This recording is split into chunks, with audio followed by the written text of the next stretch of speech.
In 1914, the German emperor, Kaiser Wilhelm, led his country into a war that resulted in the deaths of tens of millions and the devastation of Europe.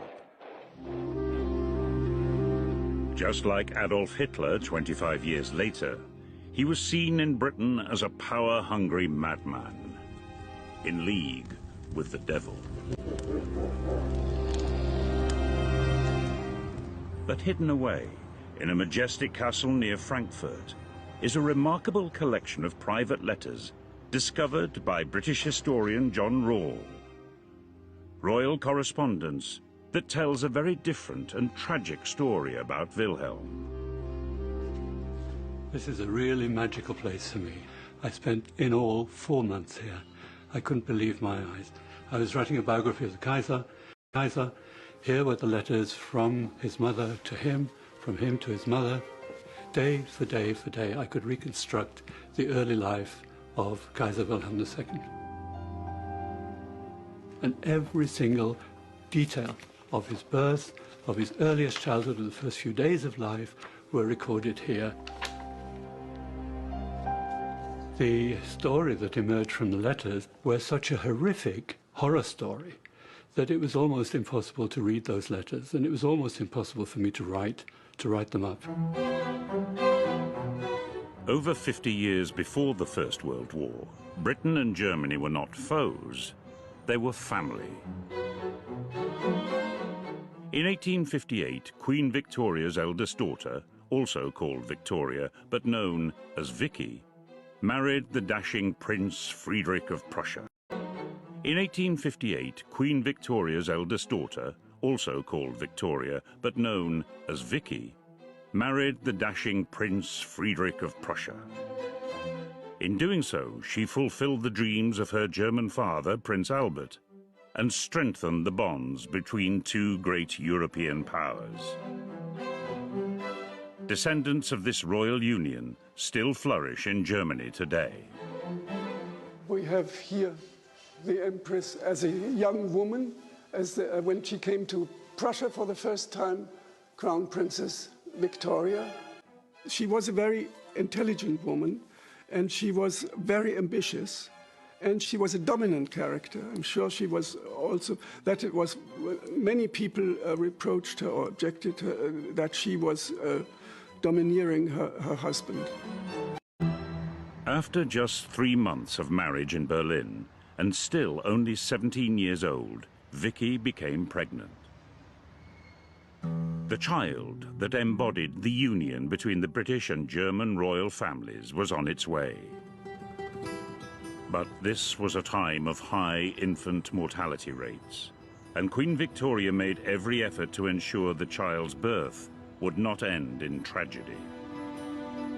Queen Victoria sent Sir James Clark, a Scottish doctor, who had brought the new wonder, chloroform.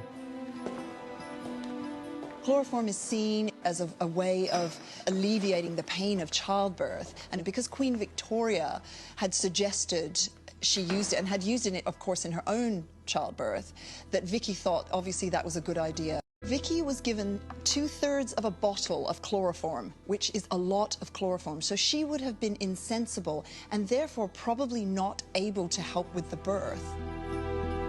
As the insensible Vicky went into labor, it was discovered that the baby was in breech position, coming out feet first rather than head first. Now Sir James Clark and his German counterpart, Professor Edward Martin, found themselves in a perilous and potentially deadly situation. This is a training model for midwives from the 1920s. So it's a bit older, it looks a bit scruffy, yes, but it's a museum piece, but it's ideal to just explain the conditions in the year 1859. The problem was they found out that the baby was in the womb, in the birth channel, bottom first. And then they were alarmed and they brought in Edward Martin, and he really found this very situation. If he'd had more time, and if it hadn't been a royal birth, he would have recommended a caesarean operation to release the baby. But at that time, 1859, it was impossible to do a caesarean operation without killing the mother.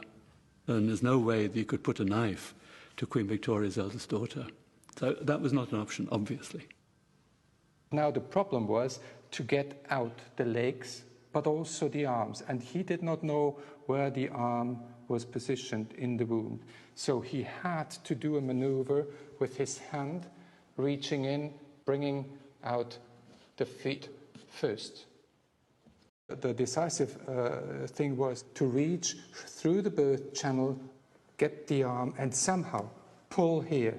So there was a lot of tension exerted on the left shoulder, in the left region, where the nerves come out from the spinal column. So the pressure was a lot at the shoulder, and that caused the damage. As Vicky struggled to recover from the traumatic birth, her baby lay motionless in the room. Everyone in attendance was convinced it was dead. Until finally, it came to life and let out a cry. In a letter to Queen Victoria, Vicky's German mother-in-law Augusta described the scene and how the baby's cry prompted a joyous response.